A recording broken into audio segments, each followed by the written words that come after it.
अभी अच्छे होंगे। वीडियो छोड़ के नहीं जाना। मैं आपको वीडियो में एक बहुत ही अच्छा सत्संग सुनाने जा रहा हूँ। जो एक लड़की थी, जो हमारे गुरु महाराज जी की भगत थी, वो पूरा आपको सत्संग सुनना होगा। बैठ के ध्यान से सुनना। वीडियो लाइक करना, सब्सक्राइब करना।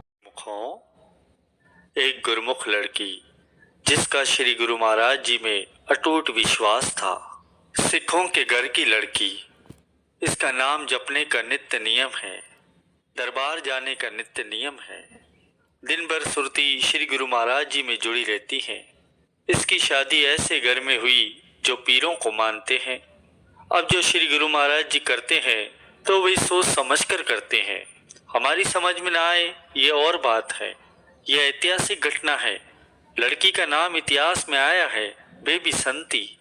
ये बड़ी प्यारी घटना है गुरुमुखों कि गुरु पर भरोसा होता क्या है। शादी हो गई उस लड़की के उस घर में जहां पर सारा ससुराल पीरों को मानता है। अब वो सिमरन करती है, नाम जपती है, पर उसके ससुराल वालों को ये अच्छा नहीं लगता। वह चाहते हैं कि यह भी पीरों को माने, पर यह हाथ जोड़ देती है कि मेरे तो श्री गुरु महाराज जी हैं। पति भी साथ नहीं देता उसका, सास ससुर भी खिलाफ है। रोज झगड़े होते हैं घर पर। ऐसा मना किया जाता है कि नाम नहीं जपना, सिमरन नहीं करना, श्री गुरु महाराज जी को नहीं मानना, पर ये नाम जपती है, सिमरन करती है। आखिर में तंग आकर ससुराल वालों ने उसे घर से ही निकाल दिया। अब ये अलग जाकर रहने लगी एक झोपड़ी में, पर खुश हैं कि अब कोई रोक टोक नहीं। मैं श्री गुरु महाराज जी का नाम जप सकती हूँ, सिमरन कर सकती हूँ। इसके पति ने इसका नियम देखा। उसने श्री गुरु महाराज जी के बारे में सुन रखा था। इसने श्री गुरु महाराज जी के बारे में लीलाएं और कथाएं सुनाई थी उसे। धीरे धीरे पति का विश्वास भी गुरु की तरफ होने लगा। पर लेख करतार के देखो, घर में बालक का जन्म हुआ जिसका नाम रखा गया भाई पल्ला, और कुछ समय बाद ही इसके पति का देहांत हो गया। पर नियम नहीं टूटा इसका। अकेली रहती है झोपड़ी में, हद की गरीबी है। अब बच्चे को श्री गुरु महाराज जी की लीलाएं सुनाती हैं। रोज श्री गुरु महाराज जी की लीलाएं सुन सुनकर बच्चे के मन में प्रेम पैदा हुआ, उत्साह पैदा हुआ कि श्री गुरु महाराज जी कैसे होंगे, क्या वह हमारे पास भी आएंगे। इसके मन में सवाल शुरू हो गए। असल में तो बहुत शिक्षाएं हैं जो लेना चाहो। अब ये माता संती अपने बच्चे को भाई पल्ली को लीलाएं सुनाती है श्री गुरु महाराज जी की। बच्चा थोड़ा बड़ा हो गया, अब सवाल पूछता है कि क्या श्री गुरु महाराज जी आएंगे हमारे पास, हम याद करेंगे तो माता संती कहती है, जो हृदय से याद करता है गुरु अंतर्यामी है। अगर तू रोज प्यार से याद करेगा श्री गुरु महाराज जी जरूर तेरे पास आएंगे। अब इस बच्चे के मन में भरोसा बैठ गया कि मैं रोज याद करूंगा श्री गुरु महाराज जी आएंगे। और केवल बातों का भरोसा नहीं, क्या कहता है माँ से, माँ श्री गुरु महाराज जी आएंगे तो हम उन्हें क्या खिलाएंगे। अब गरीबी है उनके पास, कुछ और है नहीं। भाई पल्ले को गुड़ पसंद है, मीठा। तो माता ने कहा, हाँ फिर तैयार रहना चाहिए, श्री गुरु महाराज जी कभी भी आ सकते हैं। तू एक काम कर, एक गुड़ का डेला ले ले, इसे अपने पल्ले से बांध के रख, अपने कुर्ते के कोने में बांध के रख ले। हमेशा तैयार रहना, श्री गुरु महाराज जी कभी भी आएंगे और अपना गुड़ मांगेंगे।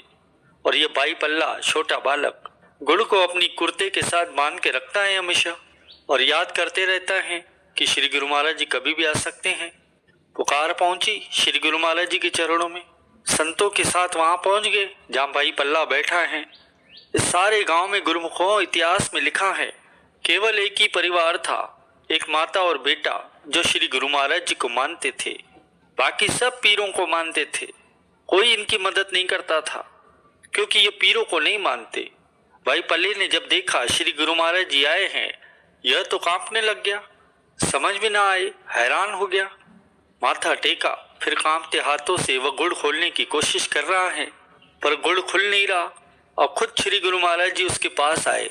इसकी गांठें, इसने बहुत सारी गांठें बांध के रखी थी। इतिहास में लिखा है, कहते हैं श्री गुरु महाराज जी खुद अपने हाथों से उसकी गांठें खोल रहे हैं। और गुरु गांठें खोल रहा है तो एक एक गांठ से पता नहीं कितने जन्मों के दुख खोल रहा है। एक एक गांठ खोल रहे हैं श्री गुरु महाराज जी, मुस्कुरा रहे हैं। सारी गांठें खोल दी, गुड़ लिया, अपनी रसना से लगाया और कहने लगे, पल्ल्या भूख लगी है। क्योंकि जानते हैं माता की तपस्या कितनी है। कई दुख झेले पर श्री गुरु महाराज जी का दर नहीं छोड़ा, भरोसा नहीं छोड़ा। माता को भी दर्शन देने हैं, बहाना बनाया कि भूख लगी है। हमारे साथ जितने भी संत आए हैं उन्हें भी भूख लगी है। अपने घर ले चल माता को कि भोजन खिला। भाई पल्ला आगे चल रहा है, खुशी का ठिकाना नहीं, उसके घर में ले गया। माता देखकर हैरान, चरणों में माथा टेका और श्री गुरु महाराज जी कहते हैं, माता भोजन बना, भूख लगी है। अब सारा गांव अपने अपने मकानों से देख रहा है, छत पर चढ़ के खुश हो रहे हैं कि अब ये क्या करेंगे। इतने संत श्री गुरु महाराज जी के साथ हैं, सैकड़ों की तादाद में है लोग। अब इन दोनों के पास तो अपने खाने के लिए नहीं होता, ये इतने लोगों को कैसे खिलाएंगे। गांव वाले खुश हो रहे हैं। श्री गुरु महाराज जी अंतर्यामी बादशाह जब चारों तरफ नजर दौड़ाई तो समझ गए। भाई पल्ले को कहते हैं, बेटा सारे गांव से कहो कि आज न्योता है, सारे खाना यहीं पर खाएंगे। पल्ले ने सत्य वचन कहा, चला गया। सारे गांव से एक एक घर में जाकर कहकर आया कि हमारे घर में भोजन है, आज श्री गुरु महाराज जी आए हैं, सब भोजन हमारे घर में ही खाना। गांव वाले और खुश हो गए, अब तो इसका जुलूस निकलेगा।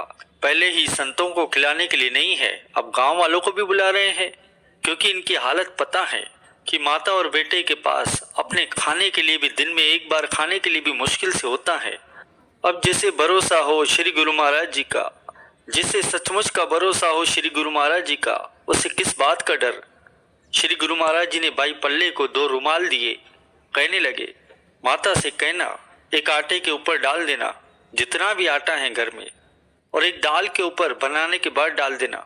जितनी भी दाल बनी हो बस जितना बना सकती हैं उतनी बना लो, पर इसको उठाकर नहीं देखना, सबको बांटते जाना।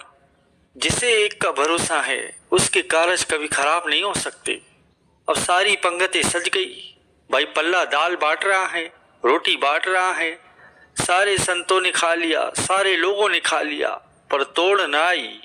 सारा गांव ये चमत्कार देखकर हैरान हो गया और सारे गांव ने श्री गुरु महाराज जी के चरणों में गिरकर माफी मांगी। और उस एक परिवार के चलते वह सारा गांव जो पीरों को मानता था, वे श्री गुरु महाराज जी के भक्त बन गए, पूरा का पूरा गांव।